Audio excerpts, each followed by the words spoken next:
Hello.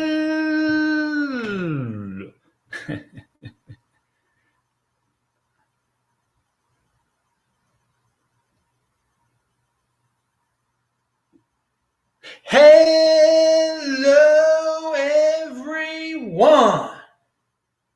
This is Adam Meister, the Bitcoin Meister, the Disrupt Meister.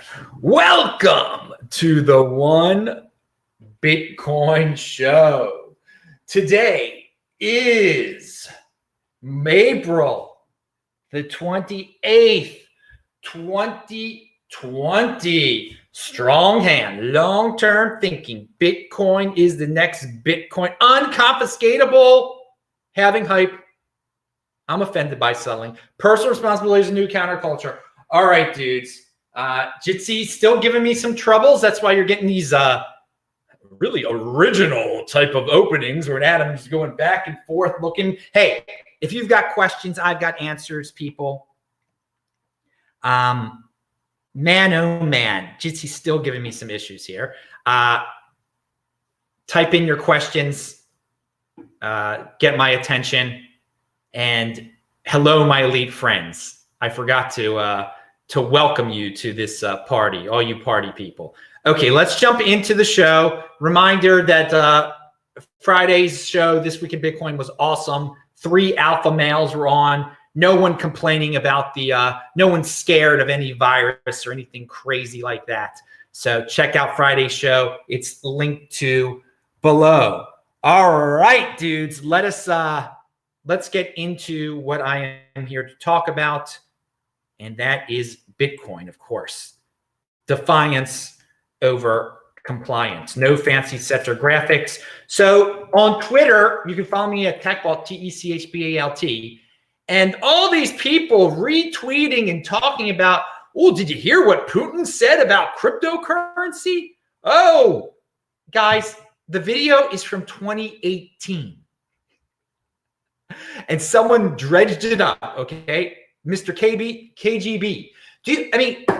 If you want to get into Bitcoin because some dude that was a KGB guy says that he's talked about cryptocurrency, I don't know where you're coming from, dudes. Come on, be your own boss. You don't need some Russian KGB agent dude from 2018 to tell you that cryptocurrency is the thing. Okay, there are all these people like, oh, I'm so impressed that he knew what it was, and people think it's new.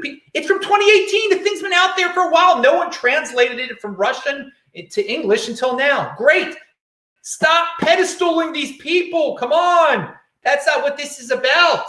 Just like it's just as bad to pedestal Trace Mayer.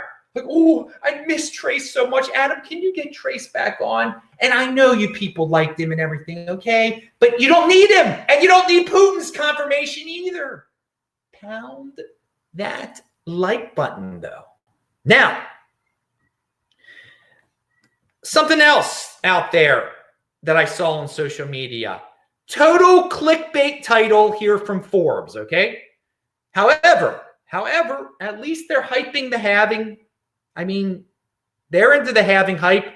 I talked about how the mainstream would talk about it, would bring it up, and now we're 13 days away, and we'll talk about that in a second. The title is Bitcoin Halving, a new class of Bitcoin millionaires may emerge. All right, if you read the actual article, it's not about that. It talks about a couple guys that got rich at the last halving. No, you're not. This halving isn't going to, the day after the halving, the price isn't going to zoom up and a bunch of people are going to become millionaires. That's not happening, okay? This is about long-term thinking. You get it now so that the next halving, you're a freaking millionaire, okay? So, and you better believe there were a lot of people buying up a lot of it before the last halving that are now millionaires. But it's a clickbaity article. It really is. Nothing magical is going to happen on that day. It's glorious that the new supply will be cut in half. But in terms of price and people will be partying. Good, party on. Bill and Ted, pound that like button. Now, Bitcoin is digital real estate. That's what the great Udi in Tel Aviv had to say. It's a way of looking at it. They're not printing any more land. Okay, that's real estate. They're not printing any more Bitcoin. Now they are. Bitcoin's better than real estate because outer space, there's plenty of more land, just like there's plenty of more gold out there too. Now, maybe real estate 2.0 is a better term. It is a better version of real estate, as I have ragged on real estate many times. Now, again, if we're stuck here on Earth, they aren't making any. They're not printing any more land. So real estate's better than some assets. But man, in the cities with the regulations and the taxes and the people suing you, no one's going to trip over your Bitcoin. No one's going to property tax your Bitcoin. No one's going to send an inspector over to do a check of asbestos on your Bitcoin.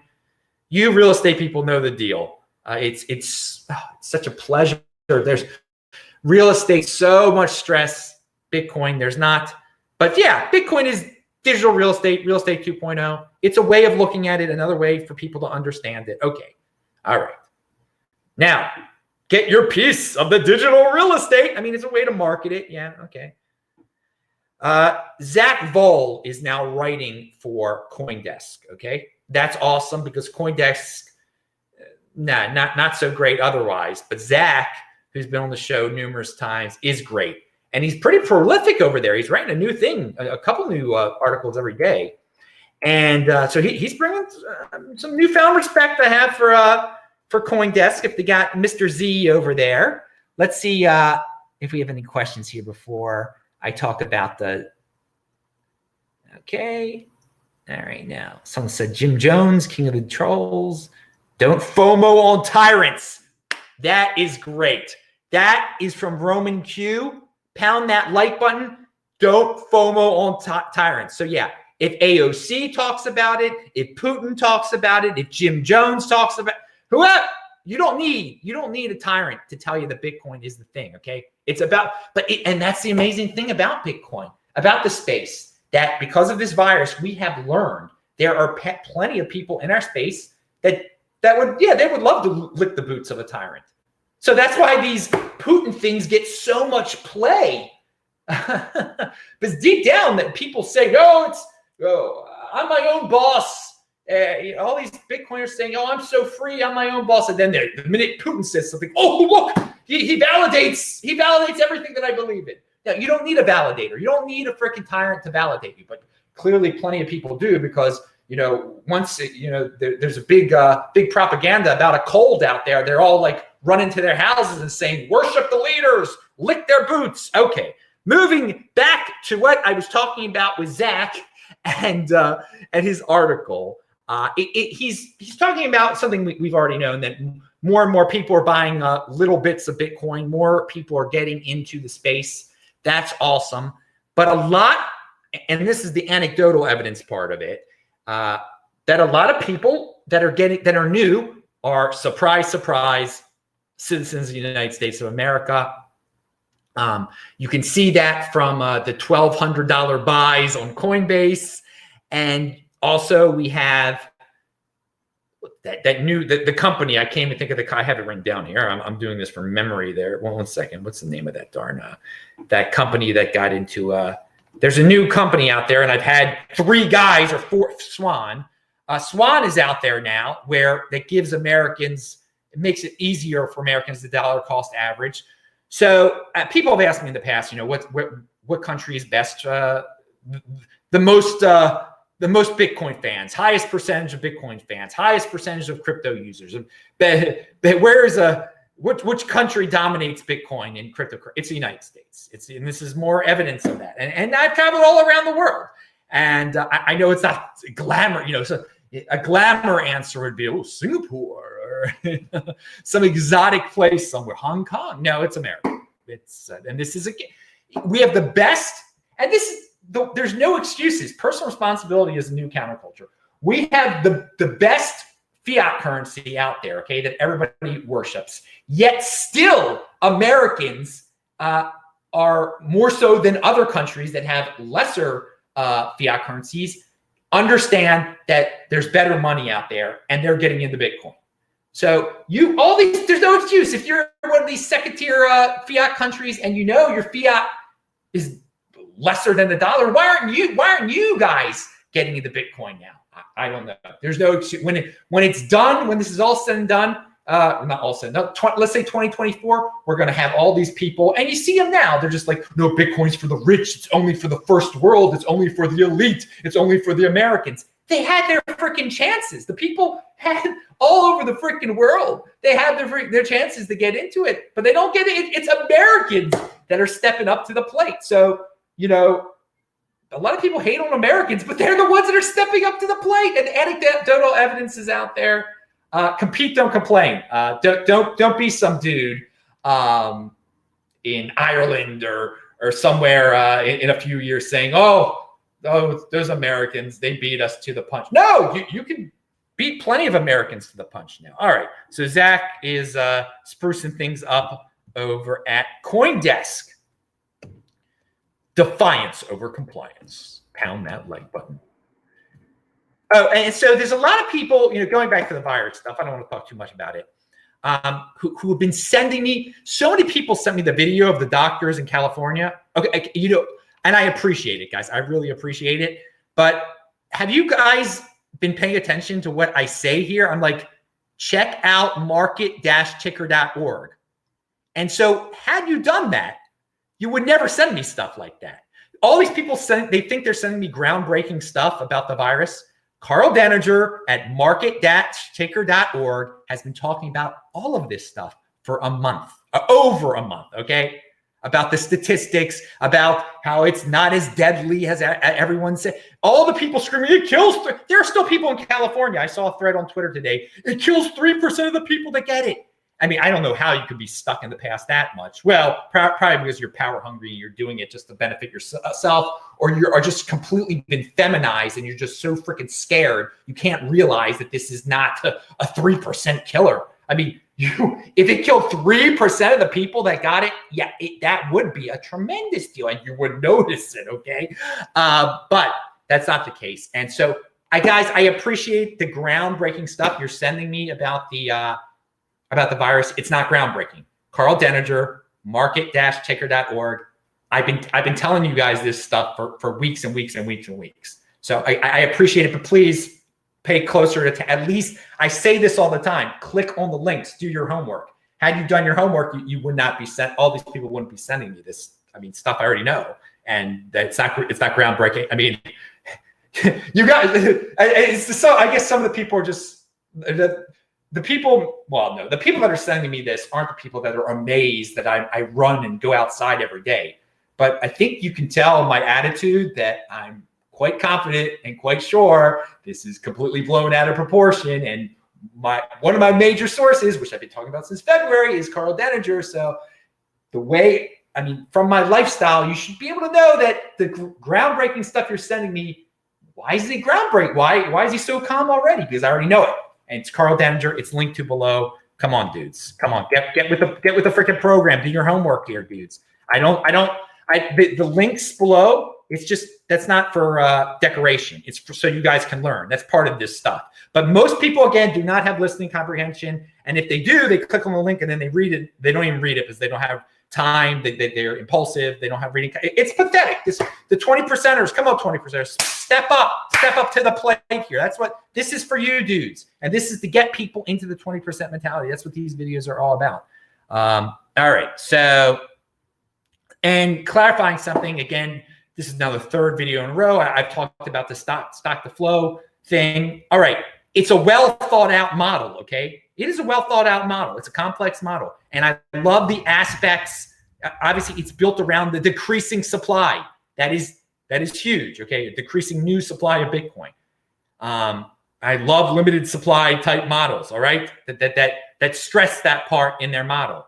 I just don't make huge Bitcoin predictions, like huge price predictions. And, that model makes a huge Bitcoin price prediction. And that is why I'm going to say I don't believe in it. I don't believe and I don't even know what the exact huge numbers are, but they're huge numbers relatively soon. I take a more conservative approach, as I said yesterday, and just the 210,000 block theory. Yeah, it's just as made up as the stock to flow. Okay, and it's a lot simpler, and it also is a lot more conservative. All it says is in 210,000 blocks, Bitcoin's fiat price will be more than it is today, and so that's much more conservative compared to in 2022 the Bitcoin's going to be worth $1 million or whatever. I don't know what the exact stock to flow is. Okay, so that's these are I'm giving you my reasons why I'm not. I would love stock to flow to come true, but I don't believe in it. And but it has, obviously there's legitimacy behind it. It's not like one of these freaking virus models that some bureaucrat came up with. Okay, much more likely to come true. The stock to flow is much more likely to come true or be closer to coming true than the virus models that everyone worships, even though they change every day and are still completely wrong every day. Now, 13 days Bitcoin halving. I noticed this earlier today or last night. No, it was earlier today because Andy Hoffman sent me a DM, and I was like, what's the exact hour here in LA when the halving is going to happen? Am I going to be awake? And I think it's like I think it's 11 p.m. on the 11th, or I don't know. The point is, it's at nighttime on the 11th here on the West Coast. In Europe, it's going to be daytime on the 12th. But no matter what, according to the Hebrew calendar, it is the holiday Lag BaOmer. So and it's a happy Jewish holiday. It's pure happiness, because there's a lot of Jewish holidays they're not pure happiness. You're mourning, you're this, you're that. It's a happy one. They light bonfires on that night. So in Israel, they're going to welcome in, and I hope that God they're allowed to do that by then. It's outside. Come on, Netanyahu. You already got your power. Let the people be free again. Let them do their bonfires. As in 2017, I was there when they were lighting the bonfires. And so I was there on Lag BaOmer, and a great guy, the legendary Shmuel, the most interesting man in the world. He drinks, he looks like the most interesting man in the world from that beer commercial. He is the most interesting man. Anyway, he drove me out to Jerusalem that night, and he's a great guy. But the point is celebrate, light a bonfire in honor of the halving, I guess, in Israel. Come on, no social distancing. It's freaking outside. Young people do it. They're not getting the darn thing. But yeah, it's awesome. Lag BaOmer halving. I originally predicted that it would happen on the Preakness. Little did I know, the Preakness is a horse race in Baltimore, that everyone would become a paranoid little girl, and they would cancel the Triple Crown race or delay the Triple Crown races. Never in my wildest dreams did I think the Preakness wouldn't be the third Saturday in May in 2020. I mean, it's what a world this has become because of these bootlickers and these people stuck in panic prisons. But hey, compete, don't complain. I'm moving on. I'm doing great over here. My life really hasn't changed, except my hair keeps on growing and I need a haircut. And yeah, so you can read about Lag BaOmer if you wish, if you want to know what that holiday is. I linked it. And so Bitcoin Rabbi is actually spreading the word that it's Lag BaOmer also for the halving. Let's go back to Libra here for a second. Libra really wants to fit in, okay? They really want to fit in and not have Congress pick on them. And I mean, you can't blame them, I guess. But there is a quote here in Cointelegraph. It says, blockchain, not crypto, is at the core of Facebook's Libra, says the vice chair. Okay, I mean, that's gobbledygook. It's gobbledygook. They're making their own currency, but they want to say it's blockchain. It's not a cryptocurrency. No. It's not a currency. It's not digital currency. It's blockchain is the most important thing. Blockchain is the important. So here's some Libra corporate speak for you. I found it quite entertaining. This guy, the cryptocurrency aspect is not the key dimension of innovation. The real breakthrough is to create a protocol level for the transfer of value. That's Libra's big contribution. Without blockchain at the core, it is very hard to achieve that openness that we're trying to develop at the wallet level and at the user level. All right, dudes. You're making a currency. It's a stable coin, all right? Who cares about the blockchain aspect of it? You're distracting. You're distracting. All right. You're printing your own money. That's what you're doing. And hey, I admire you guys for trying to fit in and scream and use the word blockchain and make some gobbledygook corporate statement like that. That's the big contribution. Ignore the money we're printing. Hey, and I want them to be, those dudes that try to regulate this in Congress, I am no fans of theirs. So I wish this was a world where Libra didn't have to hide behind gobbledygook and blockchain and nonsense. But this is the way they go. They want to fit in. They want to carry on, get the project off the ground, dudes. Good luck to you. Get people involved in crypto so they get into Bitcoin. So let's go over to Lebanon real quick. Many of you may remember back in October when I was in Sydney, Hass McCook and Hass is of Lebanese descent. He mentioned, dude, they're having protests now. And we were like, they should get into Bitcoin, of course. So this has been going on since October. And now today, banks stop, and I've mentioned it a few times since then. I'm sure Hass has also. A lot of people have. Banks stopped dispensing foreign currencies in Lebanon. People could only withdraw their own money in the collapsing local currency. It's turning violent. So yeah, the only money they can get out of the bank now is this worthless Lebanese stuff. Months and months and months. This has, people don't like to prepare. People aren't long-term thinkers. Even when the whole country's fallen apart for months, they could have gotten into Bitcoin. They could have gotten dollars at a certain point too. It's past. It's past now. They're in a bad situation. So, and that's lower than a third tier fiat. Okay, that's really low down there. Okay, but hey, there are plenty of voices out there that have been saying, why do you value your wealth in fiat when you have a chance to get into Bitcoin? Those dudes have now missed their chance, and it's getting ugly. All right, but good luck. Get at it. Just get out of that country, I guess, and start anew and earn some fiat and turn it into Bitcoin, or earn some Bitcoin. All right. Now, what is this? I should check. Oh yeah, there's a new hardware wallet. It's not getting a good review here. Oh, Full-Time Geek posted a Jewish star. That's very nice of you, dude. And Roman Q.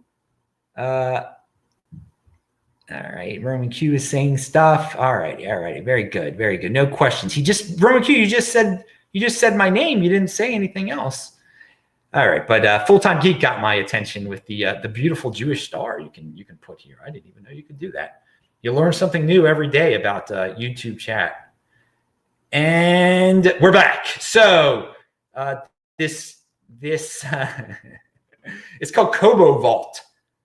Their heart is in the right place, but I do not recommend. This is from Zach Herbert. He says their heart is in the right place, but I do not recommend the new Kobo Vault hardware wallet. It is mostly closed source. That doesn't sound good. Uses non-trustable components, has a walled garden app ecosystem, and is made in China with hardware design outsourced to a third party. Okay, so maybe you guys are going to hear about this Kobo Vault hardware wallet. There's some negative aspects of it. So you know what I'm a fan of, dude? Trezor, Ledger. Okay, tip of the top. And I like the other one too. What's that? The digital Bitbox. That's cool. Trezor is my favorite one. That's my favorite one. I got a few of them, obviously. I get sent these things. Okay, now this is a guy in motion. We design and manufacture 3D printed products for Bitcoin and other crypto projects. The Bitcoin honey badger is an iconic creature that all Bitcoiners know and love. We wanted to bring something truly special to your living room or office. With this well-known design, we brought the spirit to 3D and with a stealth drawer. So this company, Crypto Cloaks, does 3D printing, which I think is just fascinating. I love it. And they 3D print a freaking Bitcoin honey badger that has a secret drawer in it. It's pretty cool looking. So I linked to that tweet where you can see it actually. They're in motion. All right, finally, this is beyond Bitcoin, but I think I found this so entertaining. I think a lot of you will. I mentioned the site myheritage.com before. A few weeks ago, they let you search their census records for free. Well, now they're letting you search their yearbook collection from 1890 to 1979. And I'm thanking Hashem that my freaking yearbook is, way after 1979, obviously, and is not there because I don't want people searching. I don't care if they see my yearbook, but they don't need to know that much. But so I went to this yearbook search database, and I looked up my parents, and I already have their, at my parents' house, they have their yearbooks from Forest Park and Milford Mill. Pound that like button, and I've seen my grandmother's yearbook also. But I did look. They were on there, and I saw some other relatives' pictures. It was entertaining. So if you've never seen your parents' yearbook pictures, and you can find junior pictures, it depends on how they did the yearbooks at their schools. It's entertaining. And my grandmother, who graduated in February of 1941, back in Baltimore, they had so many kids back then. If you were born late in the year, you would have a February graduation, and the other people would have a June graduation. The point is, there was a picture of my grandmother from 80 years ago that I never seen before. I knew her main yearbook picture, but I did not know there was some club she was in, and they were hanging out or something. And I'd never seen this picture of my grandmother before. Even though I'd seen the yearbook, she never told me that on page 82 she was featured again. I had no idea. So it's really entertaining if you want to see. And who knows, older coworkers of yours, you might be able to find some of their old pictures in there. It's fun, and it expires eventually. It's usually you have to pay. Now it's free. So there you go, guys. It is linked to below, myheritage.com, and you can search their yearbooks. I stayed up like an extra hour last night fiddling around with it, and it was a bunch of fun. All right, Roman Q says YouTube censors some of my comments by not posting them. I think because you have Jew in your name. Yeah, probably that is why. I mean, the algorithm is completely ridiculous. But hey, we compete. We don't complain. Thanks a lot, dudes. Hopefully we'll have another early show tomorrow. Remember, tomorrow, 7 p.m. West Coast time, I'm going to be on World Crypto Network with Thomas. We're going to go over some memories. But I'll remind you guys tomorrow too. So pound that like button, everybody. And thanks a lot. I'm the Bitcoin Meister still, and the Disrupt Meister, and I'm going to go run in beautiful freaking Los Angeles, Southern California. End the lockdown. Live your life, dudes. Stop live stream.